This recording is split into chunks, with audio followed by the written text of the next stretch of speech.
নমস্কার সবাইকে। আমি মল্লিকা চলে এসেছি আজকে আরও একটি নতুন ভিডিও নিয়ে। আজ আমি রান্না করতে চলেছি প্রায় কম বেশি সবার পছন্দের কড়াইশুঁটির কচুরি এবং চানা পনির। চলুন রেসিপিটি আপনাদের সাথে শেয়ার করি। এখানে আমি একটি মিক্সিং জারের মধ্যে আগের থেকে সিদ্ধ করে রাখা কড়াইশুঁটি নিয়ে নিয়েছি এবং এর মধ্যে দিয়ে দেব ঝালের জন্য 2টো কাঁচা লঙ্কা, কয়েকটি আদার টুকরো এবং স্বাদ মতো নুন এবং 1 চামচ জিরে গুঁড়ো ও 1 চামচ চিনি দিয়ে এটি ভালোভাবে পেস্ট করে নেব। দেখুন ভালোভাবে পেস্ট হয়ে গিয়েছে। এবার এই পুরটা বানিয়ে নেওয়ার জন্য আমি একটি কড়াইতে দিয়ে দিচ্ছি রিফাইন তেল। এর মধ্যে যে আগে থেকে কড়াইশুঁটিটা আমি পেস্ট করে রেখেছিলাম সেটা দিয়ে দেব। পেস্টটা দেওয়া হয়ে গেলে আমি এটাকে ভালোভাবে নেড়ে চেড়ে ভেজে নেব। আর আমি তো আগের থেকেই সব মশলা এর মধ্যে দিয়েই পেস্ট করে রেখেছিলাম, তাই আলাদাভাবে আর কিছু দেব না। কিন্তু সামান্য পরিমাণে এটি গাঢ় করার জন্য আমি এর মধ্যে দিয়ে দিচ্ছি 1 চামচ ছাতুটা দেওয়ার পর ভালোভাবে এটিকে এর সাথে মিশিয়ে নিতে হবে। আর আমার মেশানো প্রায় হয়েই গিয়েছে, আমার পুরটা এদিকে রেডিও হয়ে গিয়েছে। চলুন এটিকে আমি তুলে নেব একটি পাত্রের মধ্যে। এরপর আমি এটিকে একটু ঠান্ডা করার জন্য একটি চামচের সাহায্যে চাড়িয়ে রেখে দেব। এটি ততক্ষণ ঠান্ডা হোক। আর এদিকে চলুন আমি চানা পনিরের জন্য একটি মশলা বানিয়ে নেব। এখানে আমি একটি মিক্সিং জার নিয়ে নিয়েছি, এর মধ্যে দিয়ে দেবো টমেটো কুচি।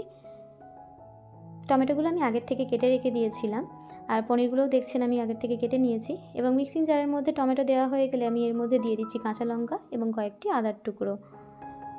এবং আমি আগের থেকে কাজু বাদাম ও মগজদানা গরম জলে ভিজিয়ে রেখেছিলাম, সেটাই এর মধ্যে দিয়ে দেব।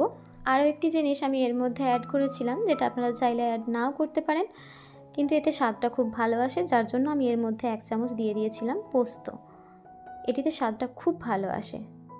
এই সব কটি আমি পেস্ট বানিয়ে নেব একটি। আর এখানে দেখুন পেস্ট আমার বানানো হয়ে গিয়েছে। চলুন এবার আমি পনিরগুলো ভাজার জন্য নিয়ে নিচ্ছি সামান্য হলুদ এবং 1 চামচ কাশ্মীরি লঙ্কার গুঁড়ো দিয়ে পনিরগুলো আমি মেখে রেখে দেব। পনিরগুলো মাখা হয়ে গেছে আমার। এরপর আমি আগের থেকে যে কাবুলি ছোলা ভিজিয়ে রেখেছিলাম সেগুলোই সিদ্ধ বসিয়ে দেব।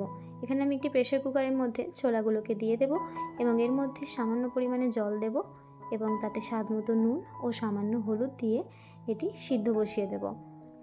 ছোলাগুলো সিদ্ধ হতে থাকুক। আর এইদিকে আমি কড়াইতে দিয়ে দিয়েছি রিফাইন তেল, একটু বেশি করেই দিচ্ছি, কারণ এখানে যে আমি পনিরগুলো হলুদ এবং লঙ্কা গুঁড়ো মাখিয়ে রেখেছিলাম সেগুলো এখানে ভেজে নেব।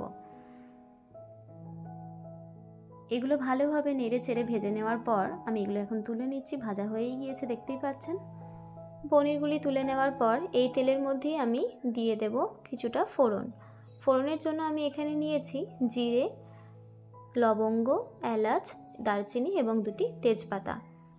এবং তেলের মধ্যে আমি ফোড়ন দিয়ে দেব এবার, এবং এটি দেওয়ার পর ভালোভাবে নেড়ে চেড়ে ভেজে নিতে হবে। এগুলি ভাজা হয়ে গেলে বেশ সুন্দর একটা স্মেল বের হয় এর থেকে।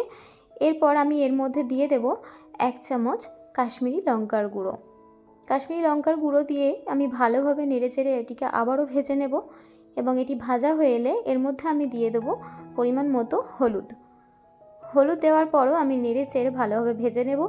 ভাজা হয়ে এলে আমি যে পেস্টটা বানিয়ে রেখেছিলাম সেই পেস্টটা এর মধ্যে দিয়ে দেব। পেস্টটা দেওয়ার পর এটিকে ভালোভাবে নেড়েচেড়ে আমি কষিয়ে নেব।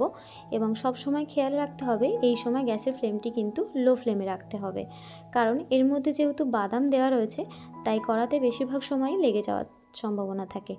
এবং এখানে দেখতে পেলেন আমি এর মধ্যে দিয়ে দিচ্ছি সামান্য পরিমাণে কাসুরি মেথি।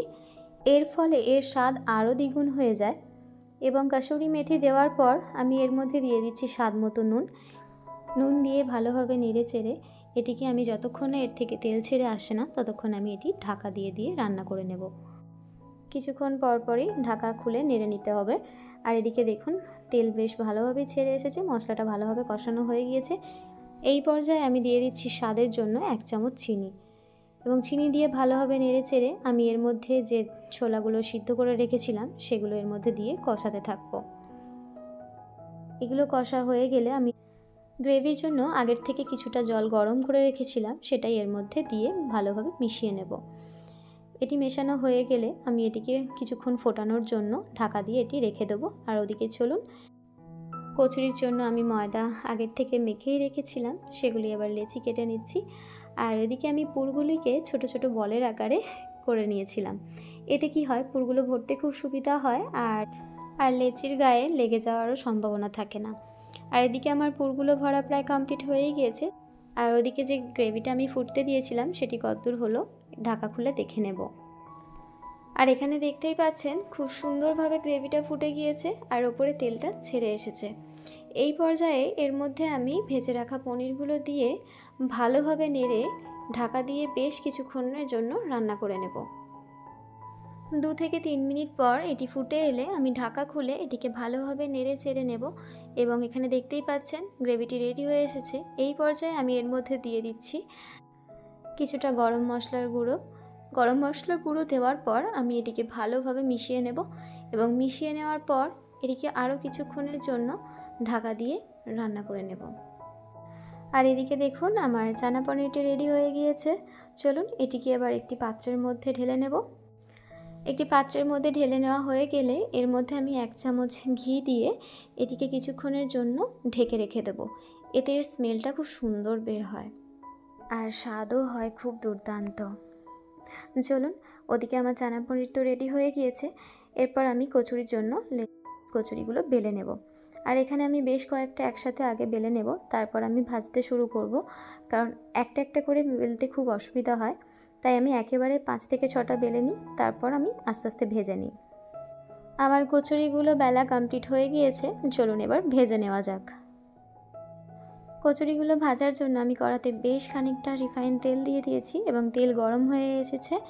এরপর আমি একে একে এর মধ্যে কচুরিগুলো দিয়ে ভেজে নেব। আর একটা কথা বলি, কচুরির জন্য যখন আপনারা ময়দা মাখবেন একটু বেশি করে ময়ান এর মধ্যে দিলে কচুরিগুলো খাস্তা হয় এবং খেতেও খুব সুন্দর হয়। আর ময়দাটা মেখে কিছুক্ষণ রেখে দিলে আরও সুন্দর হয় কচুরিগুলো। আর এদিকে দেখুন আমার কচুরিগুলো এত সুন্দরভাবে ফুলছে, প্রায় প্রত্যেকটা এইভাবে সুন্দরভাবে ফুলে উঠেছিল আর খেতেও দুর্দান্ত হয়েছিল, বিশ্বাস করুন।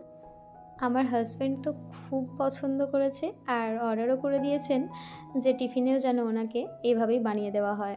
তাহলে আর কি আপনারাও চাইলে বাড়িতে এভাবেই আমার মতো কড়াইশুঁটির কচুরি এবং চানা পনির বানিয়ে নিতে পারেন। আর আমি যতটা পেরেছি আপনাদের কাছে খুব সহজভাবে এই রেসিপিটি শেয়ার করার চেষ্টা করেছি। এবং ভিডিওটি যদি আপনাদের ভালো লেগে থাকে প্লিজ আমার ভিডিওটিতে একটি লাইক করে দেবেন এবং আরও ভিডিও দেখতে আমার চ্যানেলটি প্লিজ সাবস্ক্রাইব করে দেবেন। এবং ফেসবুক থেকে যদি আপনারা দেখে থাকেন আমার চ্যানেলটি প্লিজ ফলো করে দেবেন এবং ভিডিওটিতে একটি লাইক করে দেবেন। ভিডিওটি আজ এখানেই শেষ করছি। সবাই ভালো থাকবেন, সুস্থ থাকবেন। দেখা হচ্ছে পরের ভিডিওতে। নমস্কার।